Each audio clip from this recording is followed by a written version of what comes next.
Welcome to News in Context. I'm Gina Valeria. In this episode, we explore the impacts of news deserts and ghost newspapers, parts of the U.S. where there's either no local paper or where the local paper has been gutted and can no longer adequately cover the community. My guest is Dan Kennedy, professor in the School of Journalism at Northeastern University and a contributor to WGBH News in Boston.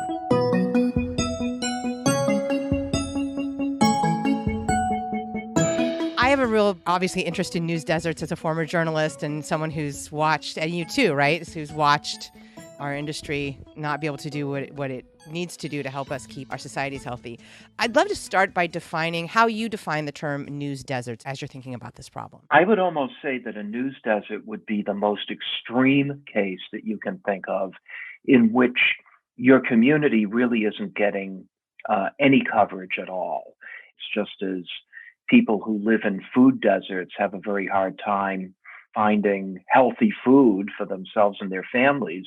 People who live in news deserts have a hard time finding the news and information they need to govern ourselves in a democracy. It came into much wider use a few years ago when Penelope Abernathy began doing her work at UNC, trying to track news deserts across the country. Penny Abernathy uses another term that I think probably describes many more places, and that is ghost newspaper. Places where, you still have a newspaper, but the staffing is so minimal that they really can't get the job done. And I'll give you an example. In the medium-sized city that I live in, 58,000 people, 5 business districts, lots of diversity, news everywhere you can find it. We have a Gannett Weekly, and we have not had a full-time staff reporter since the fall of 2019. They do send stringers in to try to cover a few things, but that's the extent of it. So to me, that's a ghost newspaper. They're both massive issues, but the ghost newspaper issue is a big one because I'll take, for example, talking with my parents. They live in the Sacramento area, and so their paper is the Sacramento Bee. And that, we're getting so sick of the Sacramento Bee. People get frustrated with their paper and sort of direct that frustration at the staff, at the reporters, when in reality, there are these massive cuts going on behind the scenes, and the staff's being cut, and the reporters have fewer resources. And so there's this sort of lack of goodwill, or maybe this ill will toward newspapers and journalism in general, which is difficult for the staff to manage. So I'd love to dive in there and talk a little bit about the impacts of ghost newspapers and also how people are perceiving this. I see studies that show that people look to local news as still their most trusted source of news. And then you look under the hood, and generally what they're talking about is local TV news. And to me, that's not local news. That's regional news. They can't get out and cover city council meetings and planning board and zoning issues and all of the things that go into community life. So what I'm really concerned about is more the hyperlocal end of this. And it's something I've been tracking for years. I wrote a book about it in 2013 called The Wired City, which pointed to some possible solutions. I'm getting back to that in a book that I'm working on with Ellen Clegg called What Works, where we're going to be looking at some projects around the country that are doing good work. But we see what the problem is. People form Facebook groups to try to keep themselves informed about what's going on locally, or they get onto Nextdoor. I'm on these groups myself in our community. At best, what are we doing? We're asking each other questions. Why was there a helicopter over the lake the other day? And at worst, they're passing rumors, stirring up trouble over things that aren't actually true. And there's really nobody to set them straight. Journalists, people doing journalism, do so with a set of journalistic procedures to help verify and fact check, which the general public, maybe random person number 7 is good at that, but maybe not. And when you break it down and then rely on these neighborhood groups, Facebook groups and Nextdoor and all that are fantastic, but also not journalism. They're something else. Well, that's right. And, I tell my students, there's really no magic to journalism. The magic is that somebody is paying you to sit there for 3 hours and actually cover what's going on and to do it in a fair and fact seeking manner. The problem with volunteers, I love volunteers, but they have to go out and make a living. They can't devote that kind of time to this. And that's really the difference between professional journalism and these various attempts to replicate it on Facebook and Nextdoor. It's not that the people are badly motivated, it's that they don't have the time to do this. Right. You can train people to do journalism, but you have to pay them. Yes, exactly. And so I definitely want to get to solutions because obviously that is the most important piece. But I really want to help everybody understand the problem. First, I was a journalist, became an academic, and sent my first grant proposal. So when we were talking in the proposal, we talked about news deserts. We started defining it as geographic news deserts and then demographic news deserts too, because we were talking about communities who maybe aren't getting the coverage or the attention. What do you mean by demographic news deserts? So, for example, Sonoma County is largely Caucasian, and there's a lot of wealth there. And so that is sort of what is seen. But there's a huge Latino population, there's a huge indigenous population, and they're just not quite seen or acknowledged or validated in a lot of ways. One of the things that really interests me are projects that actually bring together the different demographic groups that are taking up a certain geographic space. Let me tell you about one area, the New Haven Independent, which is a nonprofit digital only website that was founded in 2005. When I first visited them about a dozen years ago, you had an all white staff covering a community that was heavily Black, heavily Latino, and they were finding ways to do a good job of it. But I think that I know that they realized that they needed to find ways of doing it better. So they actually launched a low power FM radio station that's part of the New Haven Independent. They also release everything as a podcast. And this has opened the doors to the community just coming in. It's just got this massive diversity that it didn't have the first time that I visited there.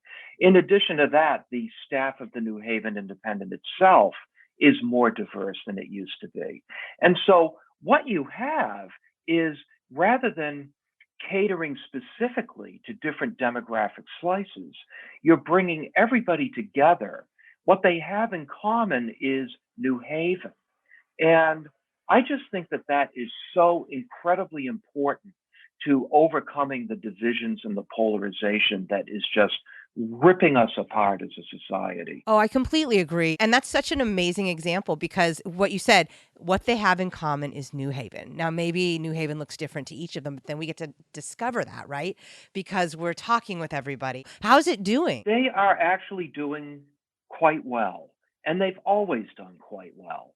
I think that one of the keys to the independent, you sometimes hear, well, you can get funding from Knight for 3 years, and then you got to be on your own. And how's that going to work? Right. Well, the independent has always tapped into the local philanthropic community, the big local community foundation, donations from readers. I say donations because all the content continues to be freely available. The local foundation understands that ongoing support of local news is now part of their mission. And you think about it, you say, well, we're going to give you 3 years of startup money and then you better be off and running. Well, where's the money supposed to come from? There's no advertising. Advertising is dead. The local nonprofit community has to understand that news has to be one of their missions. That actually would model the U.S. and global approaches to journalism. Isn't UNESCO and the State Department, they actually give funding just like they give funding to ag to journalism endeavors in other countries because they understand the importance of journalism to a healthy society. That's right. And so modeling that here would be great. That's right. And that's not to say that there isn't plenty of room for-profit and other models as well. But at least in these early stages of hyperlocal community news, nonprofit weirdly enough, seems to be where the money is. That's great. I want to jump into more examples of that. But before we do that, there's been a lot of talk, especially in the early 2000s, about, oh no, the new ad model of digital is going to kill journalism. But there's something else going on. You mentioned that the paper in New Haven has always done okay. There are a lot of papers across the country which would have continued to do okay, but for this phenomenon of hedge funds and corporate interests getting involved in news and snapping up local outlets, not to enhance the news product, but to profit take. I think it's a key to understanding what we need to do moving forward. We all know that there are some enormous technological challenges that have harmed local news greatly. Craigslist came along and took away virtually all the classified ads that newspapers had once offered, 40% of revenues. And it's not that newspapers weren't thinking in a fairly progressive way. I was around at the beginning, and newspapers were talking about, oh, we're going to put the classifieds on the web. We'll have video. It'll be searchable. It's going to be great. We're all going to be rich. And it would have worked. But Craigslist gives them away. It's not that Craigslist came up with something smarter. It's that they give them away and you can't compete with free. Right. And Google and Facebook ended up taking most of the rest of the ad revenues. So that was the end of that. So there's absolutely no question that local newspapers had a huge challenge facing them, even if they had good local independent ownership.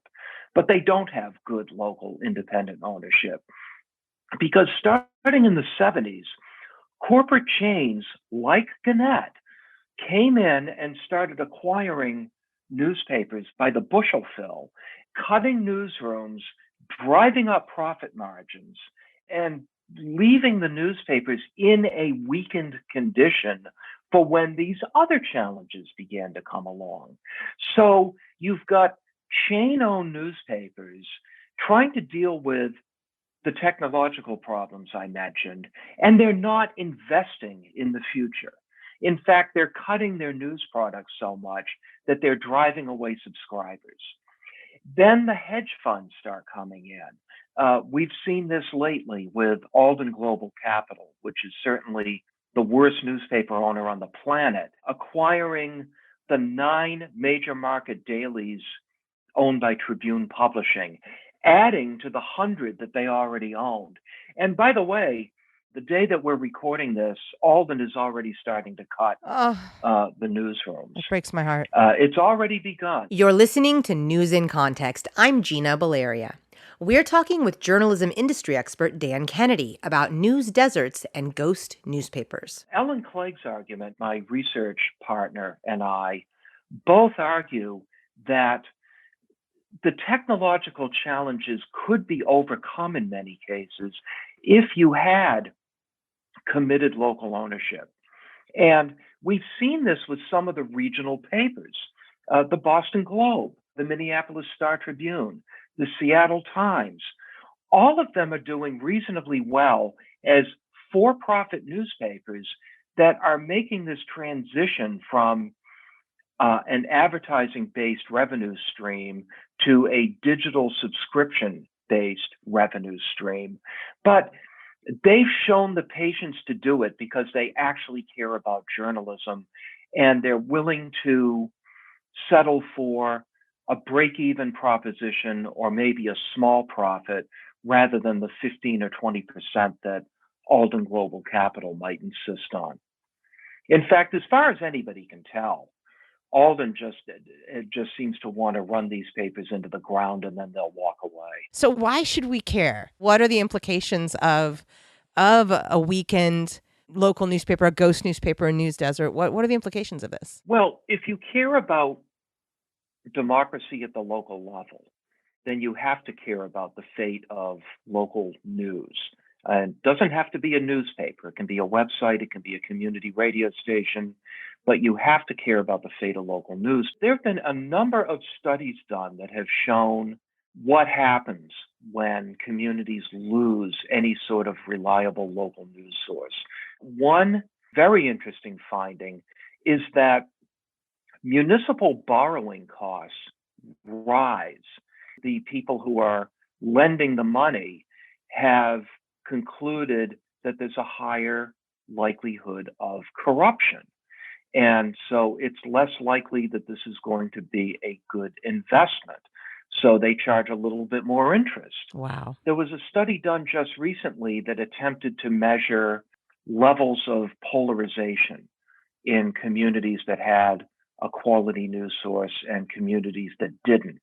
And the results were kind of inconclusive, but they pointed toward less polarization in the communities that had reliable news. We see that nothing is working at the national level. The polarization is just out of control. And I'm not going to give a both sides thing here. It's mostly because of the right wing and the Republicans, which have just gone off the rails. And as a result, we can't even have an agreed on set of facts at the national level. And I think that if we're ever going to start to overcome this polarization, it really has to start at the local level. The old cliche is that there is not a Republican or a Democratic way to pick up the trash. Right. I also think just as important is you could be a Biden voter and your neighbor could be a Trump voter, and you have this heavy disagreement over national politics, and you can barely talk about it. And yet you might find that you have common ground on local issues. You'd both like to see the toxic waste dump down the street cleaned up and turned into a park.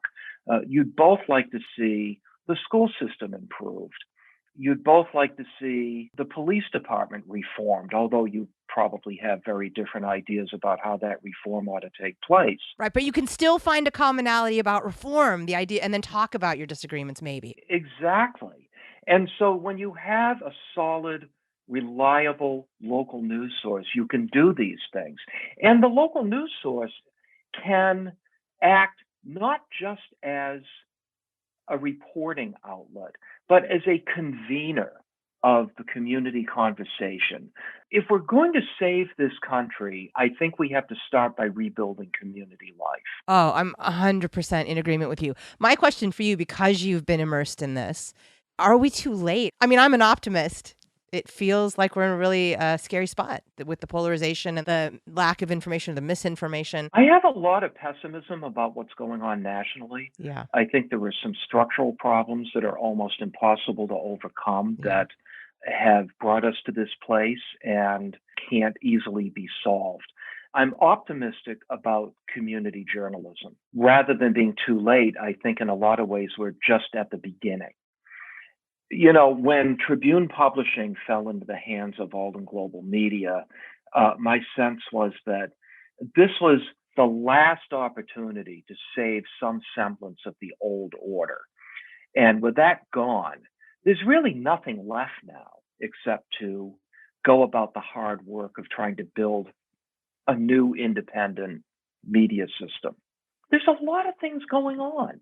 I've seen in community after community where there's a market failure of legacy media, entrepreneurial journalists do move in and fill at least some of the gap. Maybe what they lack in numbers, they make up for in dedication. I hope so anyway. I hope so as well. I really love the way you framed that. We're too late to save the legacy newspaper infrastructure that has been built up over the past couple of centuries. But we're not too late at all to save journalism and to save thus our healthy society if we do the work. As you talk, I was thinking of the Texas Tribune, which is a nonprofit doing some amazing work. And I also think of the beat-focused outlets like Reveal, Center for Investigative Reporting, the Marshall Project. And then, of course, there are structural solutions, I know. One of the projects that we're going to be looking at in our next book is MinPost, probably one of the most venerable of the nonprofit community websites. The Star Tribune, the legacy daily, is now owned by a wealthy, locally based, independent business person who really is dedicated to journalism. So rather than simply focusing on MinnPost as a nonprofit alternative to these terrible for profit monsters, we have a situation where you have a nonprofit that's working, and you also have a for profit that's working because they've thrown off the shackles of corporate chain ownership. So there you have, right in one spot, evidence that both can work and both can work side by side. MinnPost is focusing on, there's some longer form things we can do, there's some alternative types of things we can do, and that's what our mission is going to be. There's one project in a suburban community called Bedford, Massachusetts, that began as a volunteer site about 10 years ago. It's called the Bedford Citizen. It was three people from the League of Women Voters who were going to all these local meetings anyway. And they said, we don't like the way our Gatehouse Weekly, now a Gannett Weekly, is covering our town. Let's just start a website. And that's what they did. That would be interesting enough, but what makes them worth a closer look is that they've been very smart about getting grants, member contributions, and all of that. And now they have paid journalism in addition to volunteer contributions. They have a paid managing editor. They have a paid part-time reporter. And I think they want to continue to evolve in that direction. Now, one of the things that we really want to look at with the Bedford Citizen is this model replicable in a community that is lower income and more diverse than Bedford, which is a very affluent community. But you kind of have to start with them because they're making it happen, and then think about how that could be applied to other communities as well. I appreciate these examples. I'm going to go back to the Minneapolis scenario where you have a civic-minded owner of a for-profit outlet, and you have two outlets, so you have competition. So those are two really great ingredients. And here in California, in Half Moon Bay, we had a group of benevolent, civic-minded investors who bought up that local paper to serve the community, and the Press Democrat in the North Bay. And that's wonderful, but you can't always rely on civic-minded owners. Are there some structural solutions out there or proposals that might work?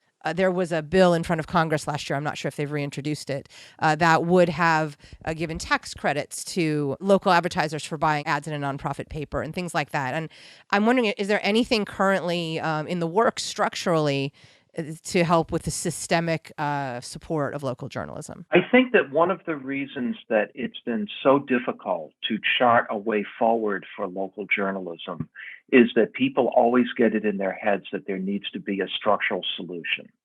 I don't think there is a structural solution. But let me talk a little bit about some of those ideas you just mentioned. They could help at the margins, for sure. I know that in New Jersey, there's something called the New Jersey News Commons, I think it's called, where they have a pot of state money administered by an independent board. And I believe that local news organizations can apply for grants to fund specific reporting projects. That's a good idea. We should encourage all kinds of things like that. But ultimately, I think that these ideas really depend on the passion of individuals within a community. I tracked an effort in Haverhill, Massachusetts for 10 years to launch a cooperatively owned news site. They had a guru, they had a board, they did fundraising. What they lacked was anybody who was really passionate about coming forward and being the editor of this site and taking the vision and running with it. So for years, they did all this planning, and then they never launched, and they finally shut down last year. You need that passion.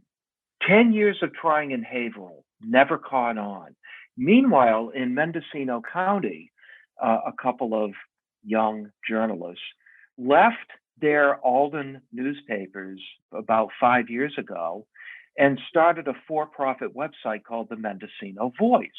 They are now converting to cooperative ownership, owned by members of the community. It will be owned by the staff. You brought up the League of Women Voters example.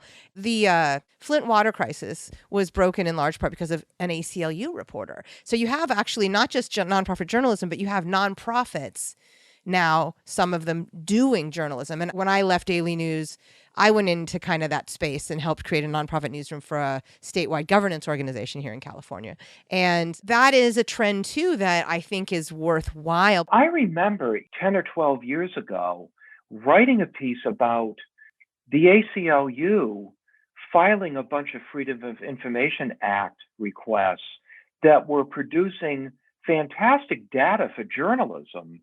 And journalists themselves were becoming reluctant to file FOIAs because, it can take 2 or 3 years to respond sometime. And they figure by that point, I might be out of journalism, or at the very least, I'll be at a different news organization.